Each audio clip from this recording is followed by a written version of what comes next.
Married my girlfriend, who promised she cut contact with her ex. Found out she's been secretly talking to him. Lied about him moving to Florida.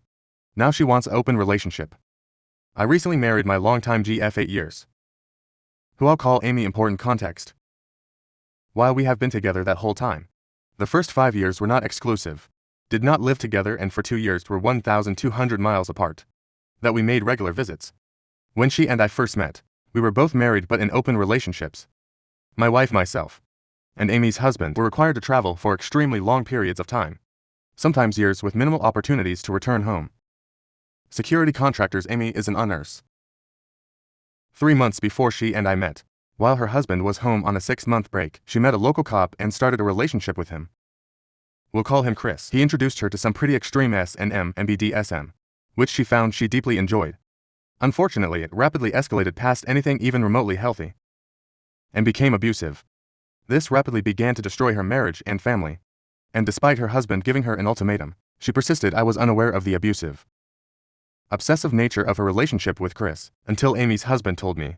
I had noticed that Amy was becoming increasingly erratic, but had no explanation. I broke it off with Amy. A month later she reached out, saying she had realized how toxic the relationship was, that she had broken up with Chris, blocked him, and if I was interested, would like to start seeing me again.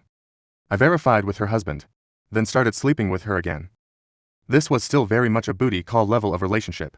At this point, from that point on, over the next 8 years, we would become closer and closer and eventually marry. However, about 4 years ago, she mentions that he had reached out to her over some pictures she posted unrelated. That they had a good conversation, where he asked why she had broken it off with him, and they had both reached some closure. I noted that while I was glad for her. How could he have reached her if she blocked him? Her reply was that while she blocked his number, she had forgotten to block him on IG. I let it go a couple years ago in a conversation with her friend. I find out that during a medical emergency some years back, but after she supposedly blocked him, that it had actually been Chris that she called to take her into the and stay. Not this friend. I confronted Amy. She said that when she told me she had a friend take her, she just didn't think to explain who exactly. This has remained a very touchy subject for me. For all the reasons stated. We are also no longer in an open relationship now that I have stopped traveling, among other reasons. We moved back to the area, in the same town that Chris was an officer in, about 2 years ago. A few months ago, just before we married, she commented that I could be less touchy about Chris, now that we are getting married, and after all, he had retired and moved to Florida. We are in Midwest. I asked how she knew that, and she stated that she read an article about his retirement. Because he retired as a lieutenant and the first K-9 officer.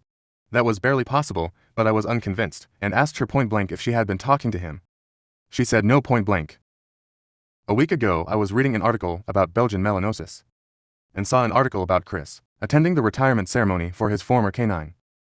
The ceremony was only 6 months ago, and would mean he was in the area until very recently.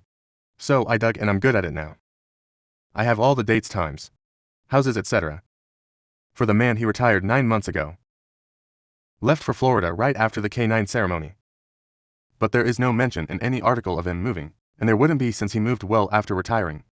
So I confronted Amy, and this time, she says Chris reached out to her out of the blue via text, and they chatted. When asked how that was possible if he was blocked, she said he had a new number.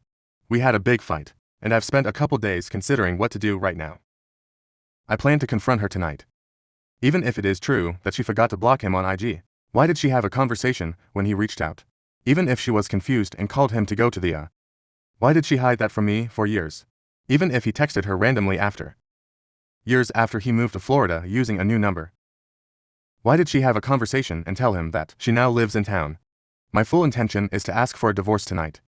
IO edit for those who've asked for more info. Her husband and I are still close. Let's call him Dan. He is still working. The more to the story is that I had a really bad day that left me unable to keep traveling. As soon as I was home full-time, and more to the point, laid up and not earning, my wife divorced me and tried to take the money and the kids. No need for details there, but I wound up with the kids, and the money all got burned on attorneys. Amy had always been the one who had to stay home, so she and I started spending a lot of time together doing life things. Dan was glad to have someone he trusted with her and their kids, and despite me being half speed, he felt good having someone around to keep her from tangling with the too bad crowd, including Chris. Which should have been a bigger red flag than it was, but I still hadn't come out of that king of the hill mentality. So the change was when I stopped traveling. Amy and I started living together. Her husband then left permanently. I adopted her kids and my wife divorced me. Lost custody and kept traveling. Though her travels are all stateside. Dan doesn't have. And at this point, Dev doesn't want a romantic relationship with anyone. I'm sure he still has a list for finding relief. But he is allergic to any sort of permanent situation. While he would never be willing to. And I don't want to have me adopt his kids. They were 14 meters, 10 meters, and 8F when I met them. 18 meters, 14 meters, and 12F when I came home for good. And 22 meters, 18 meters. 16F now. He has given me power of attorney on their behalf, and they all call me dad, so there's that. And yes, I'm sure, there are a lot of people who judge all of us for the choices and lifestyle we've made. But we are all human, and the things required of the people called on to do, the things that we do lead to a lot of compromises. We make the decisions we do based on the things we know at the moment. Hindsight is only useful when you start looking forward again. Update September 29th, 2024. First, thank you all. It seems pretty shallow, but the validation and criticism I've gotten from the original post really helps me externalize and get some perspective. Also, some of you all are hilarious. Some of you are compassionate and thoughtful, and others made me appreciate that no matter how stupid I get, somebody will find a way to outdo me. Leading with the headline, I had the conversation. I told her I am divorcing her. It went as badly as expected. She and Chris have not been physical, but we got to the heart of the reason she has been in touch with him. I am exhausted but feel like I have some clarity of mind and purpose. I have lacked for quite some time. I'll probably feel more chatty tomorrow. But for now, that's what I have at it. More coherent update now that I've slept on it. In another reply in the thread below, I have my take on what she told me and her reasons, and I won't repeat it all. And yes, this is my opinion and what I choose to put on here. And I'm sure if she were on here, she would have some reason to explain how none of it is her fault. Thinking about it, the pattern is clear. She even said as much herself, but we don't always hear what we don't want to hear. All of her relationships have come through our professional community, in some capacity or another. She is attracted to the men in it and the lifestyle. Or at least this version of it. She married Dan because he's exciting and dangerous and mostly absent. She got to have the money, the kids, an exciting husband. Near total independence because he was only home maybe 3 or 4 weeks a year. And because of the circumstances, she could also sleep around freely. So did Dan, to be clear. This was fine until Dan spent an extended period of time at home. There was a lot said there about how unfair, unreasonable it is when one of us comes back home with zero idea of how things work, or why, and start acting as if our opinion of what home life should or should not look like needs to be followed. I get that, actually. Long story short, she was never and is not now interested in a normal marriage. She wants and enjoys the lifestyle she had, first with Dan and then with me. It ended with Dan when he came home and tried to play house. It ended with me when I came home long term and tried to do the same thing. For that matter, that's what ended my marriage with my first wife. Me coming home and acting like I own the place, rather than an occasional visitor. Amy did enjoy the more normal life with me, but also wants the old excitement. She wants to have her cake and eat it too?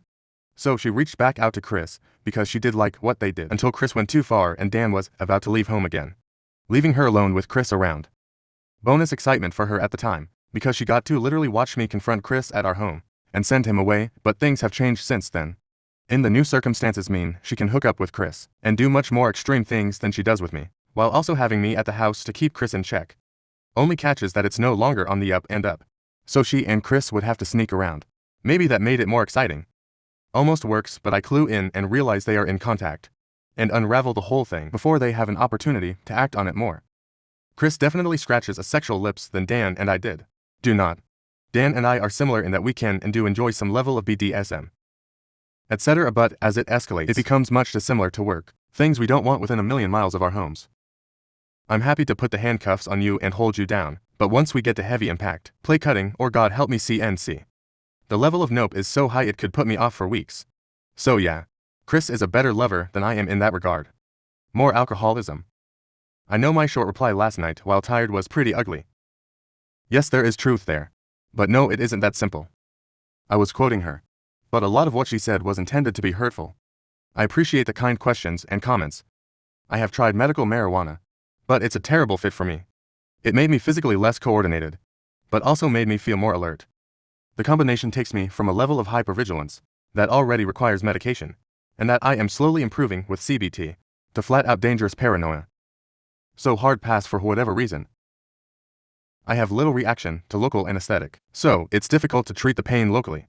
The solution has been stronger meds like opiates, But since I don't have a death wish nor any desire to inflict a drug-addicted dad on my children, I left those behind completely at the very first opportunity.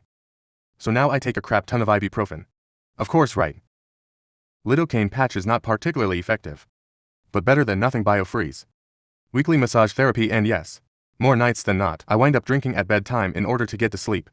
I've gotten a lot of advice about this over the last few years, and a lot of suggestions. I don't imagine anyone here has a better idea. But please feel free to make a suggestion. I'm 100% open to anything that works without turning me into a monster. Next story.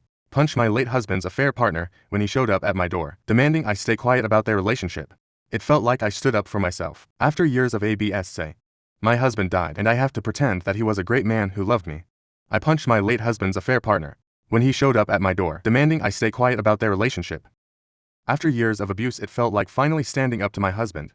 After my abusive husband died, I felt relieved and free. 3 months later, his secret male lover showed up at my house, demanding I keep quiet about their affair. For the first time in my life, I stood up for myself and punched him. It felt like finally hitting back at my husband. Punched my late husband's affair partner when he showed up at my door, demanding I stay quiet about their relationship. It felt like I stood up for myself after years of abuse. My husband passed away 3 months ago. I was relieved of that. He abused me financially, mentally, and even physically. When I got pregnant, he convinced me to quit my job, saying that he would take care of me. I could never buy anything again without asking his permission. I couldn't even buy a cream without asking his permission, and he decided if I could or not. Even months ago that I had a little money of my own, I had to ask him for permission to buy something. What was mine was his, and as was his. But I stayed there because I still loved him and I didn't have a place to go. I had the low self-esteem and let myself be stepped on. When I stopped loving him, he had already had his first affair. He made me believe that I was to blame for the affair, because I didn't want to have sex. Months after my birth, that left me torn and I had to receive stitches. I was already planning my exit and saving money little by little, while I was working selling things from home. Since he wouldn't let me work outside because he was very jealous, I wanted to pay for a lawyer. He was having another affair with a friend of his, which luckily kept him busier, and I didn't care anymore that he didn't pay attention to me. I wanted him to stay as far away as possible. I knew that man and he knew me. I could have made a big fuss, but I didn't. I kept quiet, planning my way out while he and that man slept together in secret. I only felt disgusted by my husband. Nothing more, but my husband died in a way I never would have expected. He is now a martyr. When someone dies, all the sins of that person disappear. Because that's what even my family thinks. Those who knew about his affair and how he manipulated me are now talking about how good man he was, and we shouldn't insult someone who's dead. Everyone around me talks about how beautiful our relationship was. His family talks about what a great man he was, and how always he focused on giving everything to me and our kid. His affair partner hugged me at the funeral, saying that my husband loved me. His friends told me what a great person he was. Everyone talks about how good but he was, and how he is now an angel in heaven. And I have to pretend to be sad. The day he died I cried a lot, but not out of sadness. I cried with relief and I felt free. It would have taken me too many years to save, to pay for lawyers with my little store. Without him realizing that I was keeping money and secret, he would have kept everything. He would have made my life a hell, and I know it because he had told me so every time I stood for myself. But now I have the house, I have everything. I have the monthly money for being a widow. I have my children totally with me. I have started the psychologist. Everyone thinks that I do it to cope with my grief. But no, it is to overcome the abuse I suffered from him. It was really hard to pretend being sad in the funeral. But I did it for my child. I did it because now everything is over and I'm free. If I made a fuss, my ex-male would have done something so that I wouldn't keep anything. They were just like him. But now I'm just a sad widow who needs help in their eyes. The silly widow who didn't know anything, but that's helping me to be free and have what I deserve. Sorry for the bad English. I use the trotted Torah for many parts at it. We are not from an Islamic country, and here same-sex couples can live and marry freely. He just cheated on me with a man like he cheated on me with a woman. I guess he was bisexual. Comments. Rob has replied organic to 003. I am stuck on his affair partner, hugging you and telling you he loved you. She had the balls to show at the funeral. Damn, you have more control than I could have ever mustered. Cheers to a life full of fun and love. Oop, his affair partner was his football teammate and friend. He is a man. Thanks PM_me_happy. Thanks. Your husband had an affair with a man or another woman. You have a child or children. Oop, his first affair was with a woman. I think the second with a man. Of which I know maybe he had others that I don't know. For privacy reasons I don't want to reveal the number of children, so I prefer to leave it at that. It's only one skeptical update. October 5th, 2024. It's been several weeks since I last posted, and I didn't expect my post to end in another places. Honestly, I had totally forgotten that I posted here. But a few days ago, the lover and friend of my ex-husband, I have started calling my deceased husband that way. I don't want to be eternally tied to the idea that he is still my husband. Even after death did me the favor of separating us. Visited my house saying that he found my post. I didn't expect him to find this and it scared me a bit. But honestly, there's nothing I can do about this anymore if someone has posted it elsewhere without asking me first. One of my sons let him in when I hadn't heard the doorbell, so I had no choice but to let him in to not make a drama in front of my kids, and I wanted to know what he was going to say. Once alone, he told me that he knows that I know about him and my husband having an affair because of the post I sent to TikTok. Although I never did any post on TikTok. That's why I think someone uploaded this there. He told me that my husband was not the best husband, but he was a great friend to everyone, and a very hard-working man to everyone, that even his family misses him too much, and even though he had his mistakes in the past, that I should let go of the past and stop digging into it, cause we're all better off like that. He was insisting for a while, to such an extent that I felt intimidated by him, to the point he reminded me of my husband, and it is the first time that I have that feeling. With a man that is not my ex-husband, I can talk peacefully with them. But this situation made me feel on the verge of a panic attack, because of his attitude. He's basically scared that I'll tell everything. He's gay and I don't know if he has a boyfriend, but maybe he does, and that's why he doesn't want me to say anything about their affair. I've been a submissive woman for years. My ex-husband turned me into a fearful woman that I wasn't before. He made me the kind of woman who was always going to put her head down, but when he died I felt so happy and liberated. I cried with relief for days. And when this man came into my house to tell me what to do, it was like seeing my ex-husband again, giving me instructions about how to behave and what to do. The man who knows very well that I was in an abusive relationship, because he knew how my ex was and chose to sleep with him anyways. The man my husband made me cook for, and then fucked him as if I were just a maid, was at my house telling me that my ex was a good person and that I should shut my mouth. He was telling me what to do and I just punched his face. To be honest, I wanted to slap him, but for some reason I felt so angry that I hit him and it felt like hitting my husband too. I don't regret it and I felt good. I yelled at him and told him to leave, or I was going to tell everyone what happened. He ended up leaving the house, and he has been quiet since that day. My main plan was just to shut my mouth and let go of the past. But that is one thing, and a totally different thing is that this man wants to impose on me what to do as if I were a doll. Maybe my reaction wasn't the best, but I'm tired of people telling me to shut up. I never managed to say anything to my husband, and that day I felt that I somehow did that. I haven't told anyone yet, nor do I think about doing so. But if he does something, I won't hesitate twice before this time, whether to make a TikTok or post on Facebook talking about everything. With the issue of the house, with the economic crisis, I am not sure that anyone can afford what a house like this is worth. But for now, I focused on finally being able to get a better job in the future, to be able to rent a house and be able to rent this house. That could be a really good way to have money. My other goal in the future is to buy a small piece of land. No matter how far it is, I want to have something that is my own. And my children. My children don't miss their father too much and I understand them. It has taken me a while to get them a child psychologist, but recently they started to go to their sessions and they are doing well. I also go to a psychologist. I think the best thing I've done is to start making excuses for my ex, male and my own family, for not seeing them as often as before, and I've started the stage of cutting off contact little by little, making excuses with work or that we're not at home, although I still have to let my ex-male come home from time to time. I think even my kids are happier when they see that my own mood is better. I doubt that many people are interested in this, but thank you for the messages I received. Although many do not understand, the cultures and laws are different in here. Buying a house or moving to the other side of a country in a month of impossible from many comments Rob has replied. Llama 48,213. The audacity, he thinks you are still the maid. Good for you for showing your strength and sending him on his way. The nerve. I would strongly advise you to coach your children. To not allow anyone in that house. Not just for AP if he returns. This includes the family you plan to distance yourself from. UPS. They know that they should not open the door to strangers, but they open the door to people they know, because my ex-husband always sent them to open the door for him. Skeptical, I have begun to explain to them that they should not open the door to anyone without telling me first, and now I leave everything with a lock and key.